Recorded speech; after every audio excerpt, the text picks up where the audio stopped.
everyone, and welcome to another episode of Things Discuss. And today we are with an amazing person, a person who is kind at heart and is doing something amazing for our community.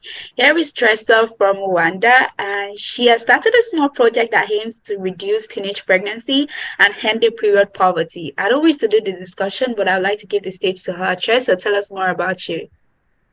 All right, thank you so much, Patience, for welcoming me. As you have said, my name is YFI Trezor, and I'm just a high school graduate. I've graduated from high school in 2022.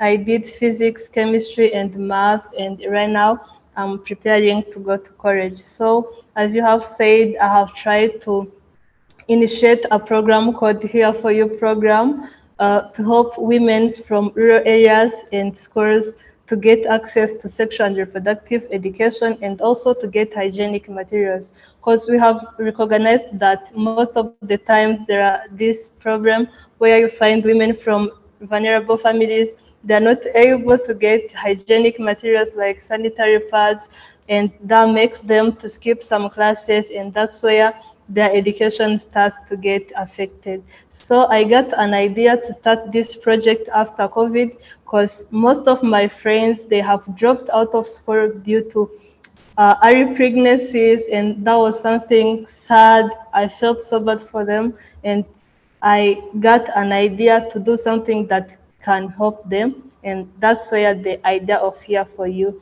arose. Thank you. Wow, that's really amazing. And I was really impressed when you told me about it because, it's really hard to find young people really intentional about giving back to their community, intentional about making a change. And I really admire you for that. And I want to say thank you on behalf of those you've helped and people that are looking up to you. So since you briefly told us about your work, I'll just move on to your story. What is the story behind this? Because every initiative they start with something, maybe from the founder herself, maybe she has gone through a problem like that. But what is your story? I would like to hear from you. Yeah, thank you so much. So, as I have said, it started after COVID. So, in my class, I had a friend of mine. We were studying in the same school. She was a very ambitious girl. She had a great future, but after COVID, when the schools were closed, we had to go home, and we were no longer going to school. So that's when they closed back. They opened back schools, and our colleague was not able to come back to school because she was pregnant, and she had to stop her studies. That was something that made us so sad. It was okay. I feel like that was not how it had to be, because seeing someone of your age dropping out of school is something that is not easy to accept. So we decided as a class to visit her and sometimes to try to convince her that that's not the end of life. But again, we cannot forget about this judgmental society where you find everyone is judging you. This girl got pregnant, they don't even know what happened, and I feel like that's not something for my colleague only. There are many people in this world who were suffering as she was. And so that's when I got an idea to start Here For You so that I can try to help my fellow girls to avoid to get into such trouble. Because I found that it's not because they wanted to get pregnant, but it's because they lacked information about how they can prevent themselves from getting pregnant. And even those who skip classes due to lacking materials, it's because their families, they are not able to provide them with those materials. Because you find in rural areas, the parent earns 1,000 Rwandan franc, and the daughter needs a sanitary pad that costs 1,200 in our country. That's something so crazy because there is no way a parent can afford it. Even in COVID, the prices of the sanitary pads were rising. So I got an idea of providing sanitary pads to my fellow girls and helping them to access information about sexual and reproductive health. But as I was still in class, I was still in school. I couldn't afford it myself, so I decided to join a community called Civics and Flag Fellowship and got fundings from them and started that organization. Yeah. Really nice to hear that. And I'd like to agree with one thing. A lot of people just believe that people who are victims of like maybe they are teens and they're pregnant, they would like to be like, oh, she did it on purpose. She might not have the intention. I have a lot of people who has been through that situation. And it's mostly because their parents, the teachers, the education system didn't teach them what to do. You can't really like tell Yeah. them not to do anything. You can, it's human nature. They can have those feelings. But it's really important Yeah. that we educate them. There's nothing bad in it. But when you make it a taboo, you don't talk about it. And when the consequences arise, you start to bash them. That is really wrong. So I'd like to ask, why do you think teen pregnancy is such an important issue that needs to be addressed? I think it's really important that people know how important it is to talk about this. Yeah, I think teen pregnancy is a topic that has to be discussed. As you have said, the problem that mainly causes it is because the parents, there is lack of enough parent-child communication. The parents are not talking to their kids about sexual and reproductive health. Some are avoiding to talk to their children about it. As you said, they think it's a taboo, it's against culture, and most of the times that's when a child end up getting information from her friends or other people from outside, and they give her information which is not correct and end up finding herself in those troubles. So I feel like we have to talk about this and not make it a taboo, but us as teenagers between ourselves in schools, the teachers, even if in table of contents of what have to be studied in schools, they put that topic. But most of the times, some teachers, they don't give students enough information about it.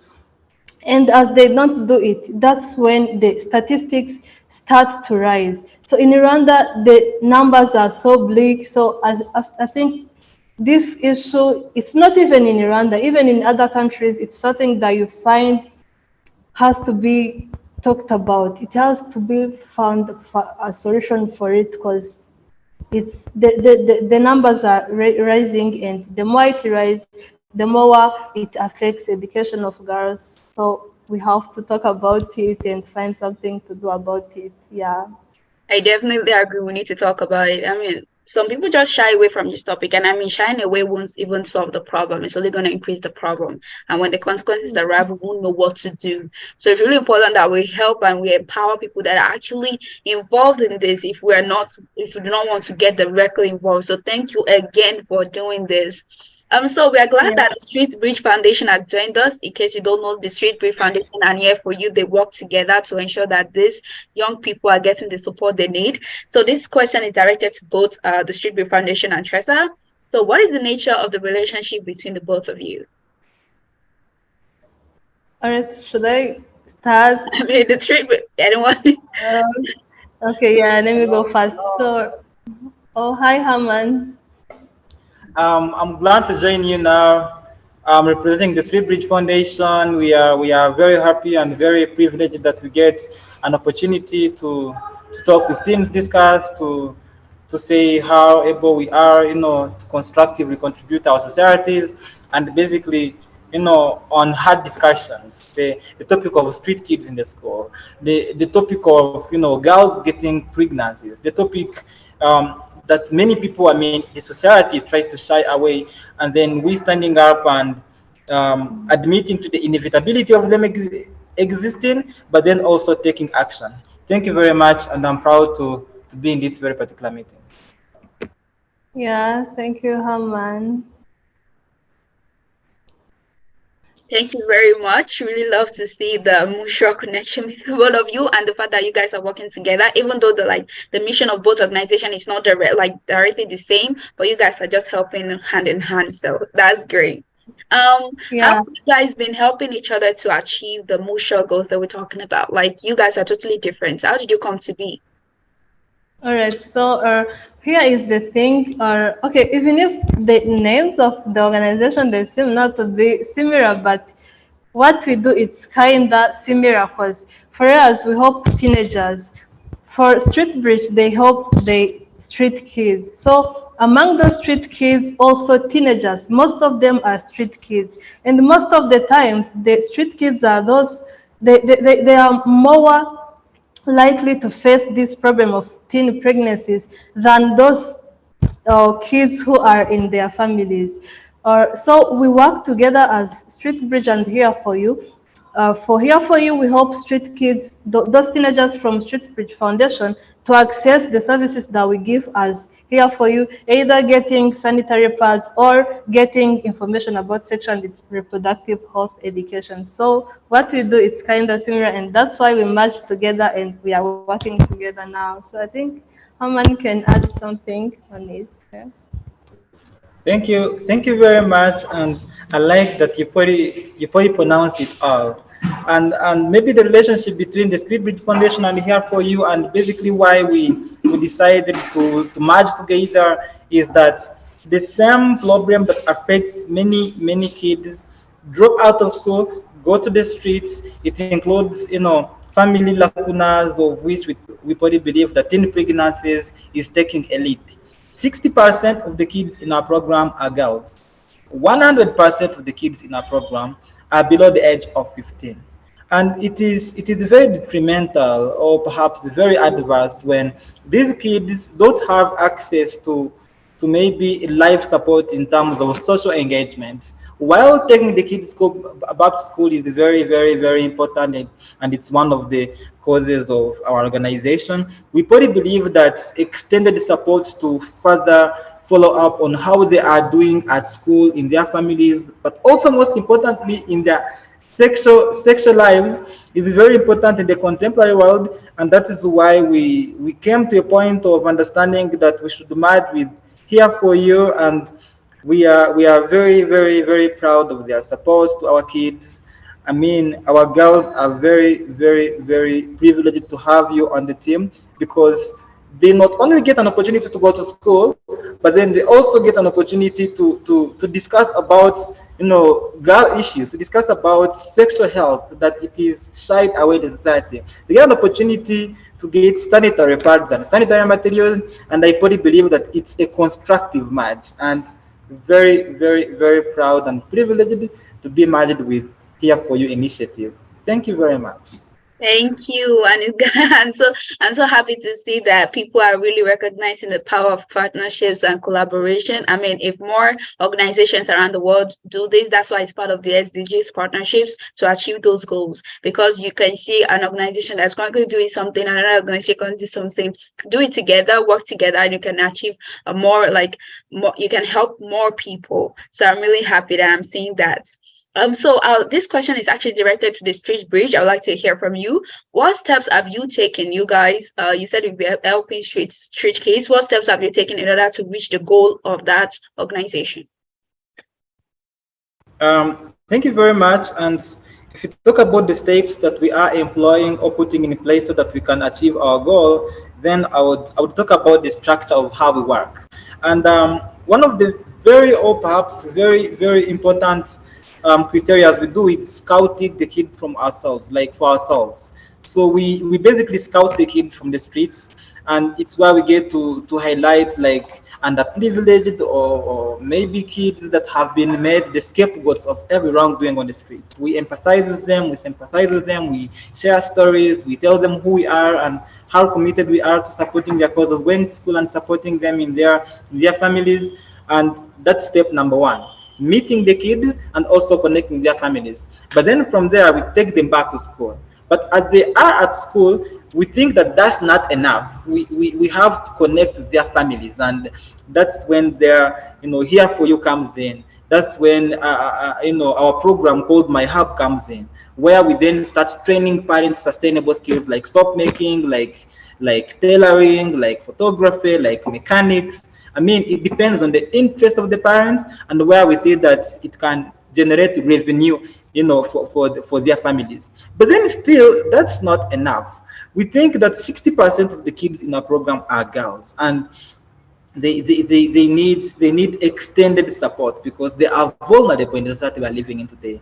And Here for You comes in and does work, where it then engages them in sexual health and reproductive, like reproductive education. It's why they start sharing about, girl issues that are not shared in the society. It's where they are open to us, and they tell us the problems they are facing in their school environments, in their societies. And Here for You helps them get sanitary pads, but also most importantly, the technical advice. I mean, having somebody to talk to when you're having a challenge, or maybe a problem as a girl child. It might be hard to talk to me or to talk to another person, but it's so easier to talk to Yuba Trezor, because she's so experienced in this, and I like that she's so empathetic in everything, their partnership is doing to us. So basically, those are the steps that we take, scouting the kids, taking them back to school, visit their families, but then also care much more about on the crucial topic of reproductive health, where Here for You comes in. That's how we do achieve our goal. Wow. Wow. Now that you tell me more, I'm really amazed. Like you guys go to the extent of meeting the family, sorting them out yourself. That's just way so cool. And I really admire you guys so much. I wish you guys can just like spawn into my home country, Nigeria, because a lot of people need help like you guys there. And okay, my question now is directed for Tressa. When you do something, there's no like there's gonna be difficulties, right? There's gonna be people frowning on what you do. So what has been the response of your community to your work? Have they been supportive? Have they been discouraging? Have they been like, what are you guys doing in my own town? So what has been the response to everything you do? Yeah, thank you for the question. I think Here for You came in a time because it came when everyone needed it after COVID, when a lot of girls have dropped as we have seen it. So the response was amazing, more than we expected. From the schools that we worked with, the principals of those schools, the students, the families, they were all very showed us that they really liked working with us. Even as we have said, the most thing that we care about, whether it's Street Bridge or Here for You, is looking into their families, the follow up. What happens after we recruit a student? What happens to our beneficiaries? So we really appreciate the parents for the support that they showed, then the interest that they showed in working together with us. Because if it was not for them, we couldn't get to anything. Because we could have helped their children, but again, after 1 day or 2 days, the child could go back to the street. But because of the parents who were showing interest in working together to help the children, they helped us to reach to our goals. So I would say that the response was amazing. Even in the local leaders, they showed support. Some who helped us to find schools to work with, because as Here for You, we not only work with teenagers from street, but we also go in schools. We find girls from schools. We build the girls' room in the schools, and the girls' clubs are so the schools are part of our partners. So the response from all those partners was amazing. Yeah. Wow, I'm really happy to see that your community was in support and the families. That's like so encouraging. I've seen a lot of like organizations, they totally give up because of the lack of support from from the community they're working on. So I'm really happy to see that your community really was involved in your project and they're helping you, especially the families. So really, really happy for you. So you've told us about how your community has accepted your work and they've been helping you, including the families. But there are different kinds of support, right? And as a nonprofit organization, you need constant support because you need help financially, physically, with everything. So what support have you guys gotten in regards to developing your impact? And this question is directed to the both of you.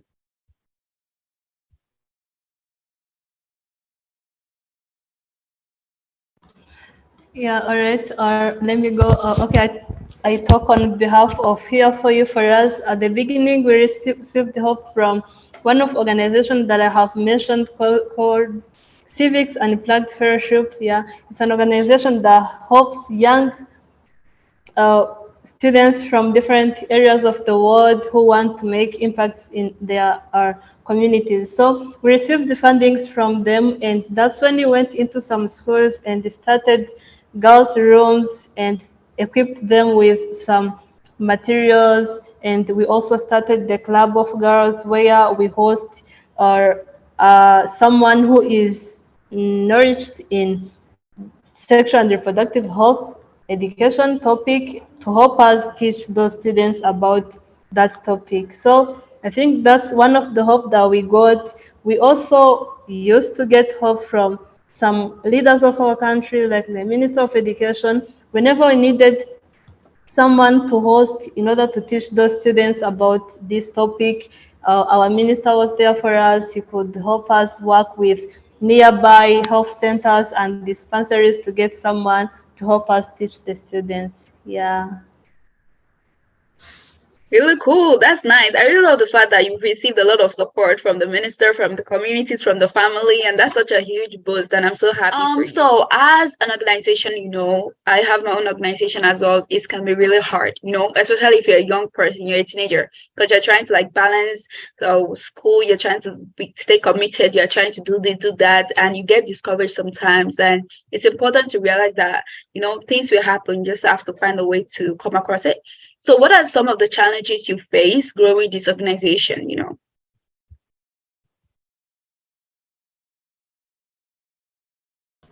All right.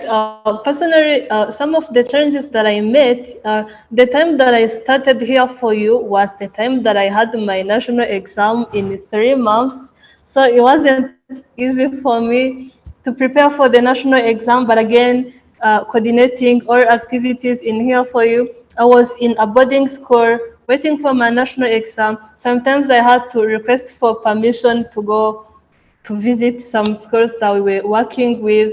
So it wasn't easy, but I thank God that He helped us to manage it. Yeah, that's one of the challenges that I got. So another challenge that I got was sometimes we used to face some, yeah, financial issues, like in providing materials. As you can tell, it's not easy to provide sanitary pad for more than 30 students. They need sanitary pads each month. So we were using those pads that are not reusable. So we had to make sure that each month our girls will be able to access materials. So we needed support financially, and even now we are still looking for ways that we can get financial support so that we can be sure that we have enough resources to help us reach to our goal. Because we don't want our girls to get materials now and tomorrow they don't have them. So that's also one of the challenges that we made. Yeah. Yeah, I totally understand. When you're doing a work like this, you have to remain constant. You can't just do something and just give up on them like that. And I really urge on anyone listening, if you can lend a helping hand, donating, sharing their story, it would really go a long way. You're not just doing it for them, you're doing it for the girls out there that really need their support. So thank you for sharing your story. Now, which is this kind of like the concluding question. What advice do you have for young teenagers that want to make a change like you do? Maybe they have the same idea to do in their own community or they want to do something else. What is your advice as a founder yourself? One of the advices that I can give to my fellows, other teenagers who feel like there is something that they can do to their communities, there is this one thing that I realized. There is a lot that our communities are facing. And sometimes we feel like it's not me, maybe someone else is coming and is going to do it, but I found that it's you who has to take action. Don't wait for others to come. It's you. I was very inspired by a young lady called Malala Yousafzai. If you know her, he fought for the education of girls. After reading her story, I was so inspired how they shot her.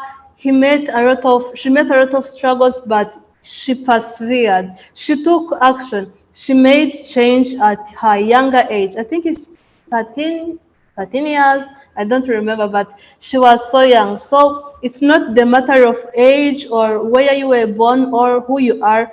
whoever you are, you can do something to contribute to your community. Yes, you cannot, maybe you cannot do those great things, but do whatever is possible in your own, in your possible ways that you have now, and you will keep, yeah, doing greater things as you continue to develop. And also one more thing that I can say, let's not wait for tomorrow or after finishing the college or after getting good jobs. It doesn't matter whatever you have now, in even if it can be a little, you can contribute to someone's life no matter what you have. So the time is now, and it's me who has to take action. Let's not wait for others. Yeah. Thank you so much for such an awesome advice. You heard that right. So if you feel like, oh, I don't have enough right now, I don't know what to do, I don't have the support, just do anything with the little you want. You just sharing this video to help them, it's enough. You've done something, you've saved someone. So the little things matter. And I would also like to ask the Street Bridge Foundation to kind of like tell their own advice.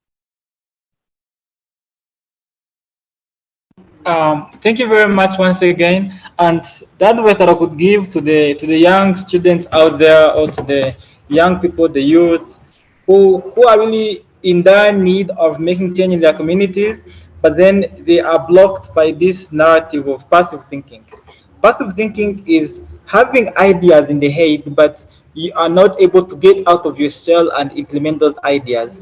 Sometimes ideas might be crazy, because when I was thinking of starting the Street Bridge Foundation, I received a lot of discouragement from my friends, from my classmates, from even the all the people whom I expected to give me advice. They're like, street kids don't change, street kids take a lot of drugs, street kids. I mean, like all those negativities. But then for me, I knew my intention, I knew my goal, I knew my trajectory, and it kept on motivating me that these kids who are now in the perils of the streets, they don't deserve that. And I was driven by that very particular narrative. So I went out of my shell. I'm like, let me try out this and see whether it even works out. It's when I started approaching my friends, whom I really knew that they could help me in the endeavor. It's when I started, sending out volunteer forms on the internet, starting like publishing the whole endeavor, and it helped me a lot, because the idea of passive thinking like blocks people from experiencing the ideas or bringing to life what they are thinking. But then if you actively think, you're like, let me now employ what I'm thinking and make it a reality, you are able to get people who are interested in what you're doing, and they will definitely help you if it's a good endeavor. And another advice that I could give to young people who want to make change is the narrative of organization. I mean, being organized in what you do, and like the Street Beach Foundation here for you. I mean, we are non-profit, which means that our progress is based on promises. If we promise something to our community, then it is our responsibility, or our driving factor to achieve that very particular thing or deliver the promise. And if you're delivering a promise to street kids, to their parents, to girls who have been marginalized for so long, and they don't have sanitary pads or other like elements to use in their daily lives, then it means that you are indebted to satisfy that very particular promise, and that you should have organization. Having a structured plan on how you are doing things really helps a lot, because it's one of the things that has been helping the Speed Bridge Foundation. And I probably think that organization and not being a passive thinker would help a person to start off with a drift. And when you're going, it's a whole process of discovery. And I really like the fact that there is a lot of growth in this. There is a lot of growth. If you want to make impact, if you want to make a small impact in the community, you end up wanting to make a big impact in the community. Like now, the Street Bridge Foundation and Here For You are impacting the lives of 50 street kids and 50 families. But then it's a crazy idea that by the end of this year, we want to impact the lives of 100 street kids and 100 families. And thank you. And it's just crazy that we are having these big ideas, and it's our like our responsibility to have a framework on how this will work out. Thank you very much.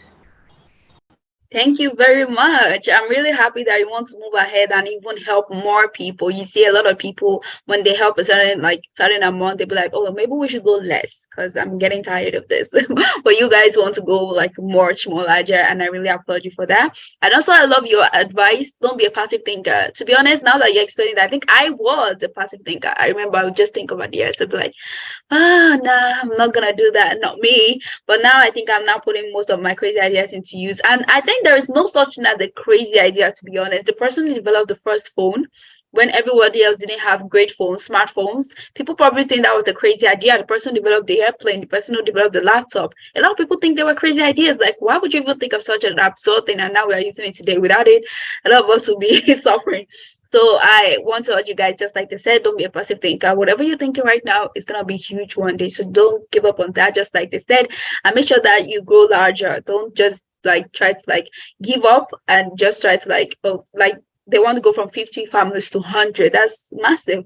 And I really hope you get the support you need. So we've come to the end of this interview. So thank you so much, guys, for coming to join us. And if you're watching, make sure you share to people that can help. Make sure you share, or you just try to follow them up. If you're in Rwanda, you can help them out. You can volunteer. You can do a lot of stuff. We'll be dropping in that contact. And I want to say thank you and see you guys next time. Bye. Bye.